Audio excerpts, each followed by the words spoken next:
ఒక్క పేపర్ రాయాలి, ఒక్క పేపర్ రాయాలి. ఇగో నిన్న నుండి ఇప్పుడు 3 రోజులుగా కవిత గారి దీక్ష కొనసాగుతున్నది. అక్కడ ఖమ్మంలో ఇప్పుడు ఇక్కడ కొనసాగుతూనే ఉన్నది 3 రోజులుగా. అటు విశారదన్ గారిది 3 రోజులుగా నిరాహార దీక్ష కొనసాగుతున్నది. ప్రభుత్వం నిన్న ఉలిక్కిపడ్డదిగా కవిత గారి కమిట్మెంట్కి, విశారదన్ గారి వెన్నుదానికి, ఇద్దరి మొండితనానికి ఉలిక్కిపడి మొన్న తుమ్మల నాగేశ్వరరావు గారు ఏమన్నారంటే, 400 మందికి మేము పట్టాలు ఇచ్చి వేరే దగ్గర ఇండ్లు కట్టిస్తాం, మీరు దీక్ష విరమించండి అన్నారు. ఇటు కేటీఆర్ గారు సిగ్గు లేకుండా ఏమంటారంటే, మా పోరాటం వల్ల ప్రభుత్వం దిగొచ్చింది, వెలుగుమట్ల ప్రజలకు వేరే దగ్గర భూములను ఇస్తుంది, అక్కడ ఇండ్లు కట్టిస్తుందని సిగ్గు లేకుండా కేటీఆర్ చెప్పుకుంటాను. కేవలం 1200 మంది కుటుంబాలను రోడ్డు మీదకి తీసుకొచ్చి 3 రోజులుగా ప్రభుత్వానికి ముచ్చెమటలు పట్టిస్తూ నిద్ర లేకుండా చేస్తున్న కల్వకుంట్ల కవిత గారు, విశారదన్ మహారాజ్ గారి వల్ల ఈరోజు ప్రభుత్వం దిగొచ్చింది.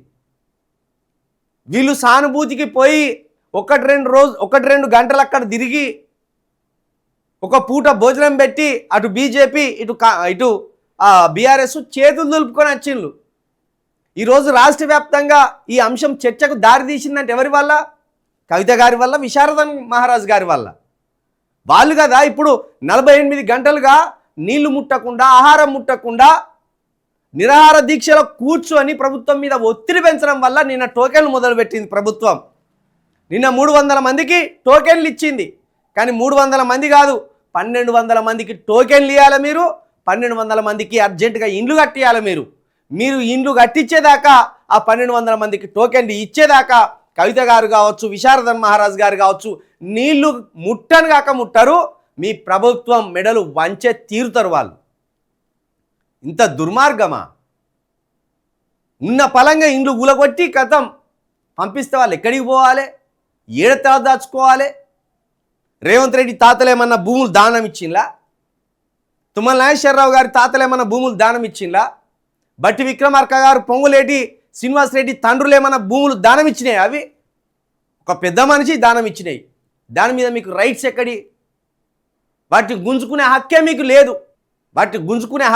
లేదు.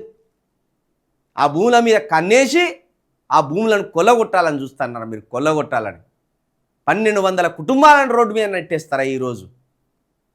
ఈ పోరాటానికి తప్పకుండా యువత తరలి రావాలి. కవిత గారి దగ్గర అక్కడ జాగృతి ఆఫీసులో కవిత గారు ఉన్నారు, అక్కడికి వెళ్ళాలి. అటు విశారదన్ మహారాజ్ గారు డిఎస్పీ ఆఫీస్లో నిరాహార దీక్ష చేస్తున్నారు, అక్కడికి వెళ్ళాలి. మీ మోరల్ సపోర్ట్ తోటి ఇది ఇంకా పెద్ద ఉద్యమంగా మనము మలిచే అవకాశం ఉంటుంది. కేటీఆర్, నువ్వు ఈ మానుకో. అట్లా పోయి ఇట్లా వచ్చినావు, నీ వల్ల నానే ఈరోజు ప్రభుత్వం ఉలిక్కిపడ్డది. ఎంత యుద్ధం జరిగింది మన ఖమ్మంలో, ఎందరిని కొట్టిండ్లు, 45 మంది మీద కేసులు పెట్టిండ్లు. నా మీద ఒక కేసు పెట్టిండ్లు ఖమ్మం మంటన్ పోలీస్ స్టేషన్లో.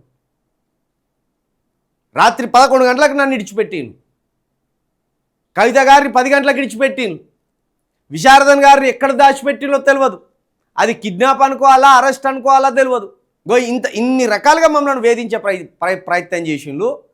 వెలుగుమట్ల బాధితుల కోసం మా ప్రాణాలను మేము లెక్క చేయకుండా అక్కడ కొట్లాడితే కేటీఆర్ మా పోరాటం వల్ల, మా బీఆర్ఎస్ పోరాటం వల్ల 300 మందికి టోకెన్లు ఇస్తానంట. సిగ్గుండాలి కదా. ఏ బీఆర్ఎస్ కార్యకర్త మీద లాఠీ దెబ్బ పడ్డదా వెలుగుమట్ల? నీ అంగేమన్నా గిట్ల మరకలు పడ్డాయా నీ అంగి మీద? ఎందుకు చెప్పుకుంటాను ఈ మాటలు? పోరాటం చేసేది కవిత గారు, విశారదన్ గారు. క్రెడిట్ దొబ్బేయాలని చూస్తున్నావు, ఆ ఘనతను దొబ్బేయాలని చూస్తున్నావు. ఫీల్డ్లో లేకుండా ఇంట్లో ఉండి ఆ పోరాటాన్ని మేము చేసినామని చెప్పుకోవాలనుకుంటున్నావు. సిగ్గుండాలి కదా ఆ మాత్రం చెప్పుకోవడానికి.